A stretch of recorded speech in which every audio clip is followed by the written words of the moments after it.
মুখের ভাষা নাই বুঝছেন, কিছু কথা বলার জন্য মুখের ভাষা খুঁজে পাইতেছেন। বাংলাদেশে আপনার যে পরিমাণ দুর্নীতি শুরু হয়েছে, কি বলবো ভাই, আমার বলার মতো কিছু নাই। সব দেশে রমজান মাস আসে তোমার এবাদতের জন্য, আর বাংলাদেশে আসে ব্যবসায়ীদের জন্য। একালি লেবু কিনতে যাই ভাই, আটকাই গেছি ভাই। মানে একালি লেবুর দাম 200 টাকা, 150 টাকা, 200 টাকা, 100 টাকা।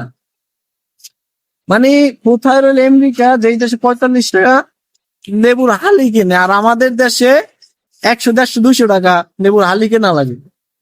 আদারওয়াইজ যেমন দেখা যায় যে আমরা আমেরিকার চেয়ে আগায় ভাই, অনেক আগানো। মানে আমাদের দেশে যেই দাম, বুঝছেন, মানে খাজনার চাইতে বাজনা বেশি, বিষয়টা নেরম হয়ে গেছে বুঝছেন। এই ফকির নিচোদা দেশে এই এই দাম দিয়া মনে করো যে লেবু কিনে খাওয়া লাগে, ঠিক আছে। মানে কি বলবো আমি, মানে কিন্তু যে আমি নাই, আমি মনে হয় আস্থান থেকে নিচে পড়ছি ভাই, লেবু খেয়ে আটটাই পড়ছি, পানি দিয়ে রোজা করবো, এছাড়া তো উপায় নাই। দেশে যে অবস্থা, নতুন সরকার, বিষয়টা নতুন সরকার তো বুঝছেন, নতুন আইসে, খাওয়া দাওয়া তো কিছু লাগতো।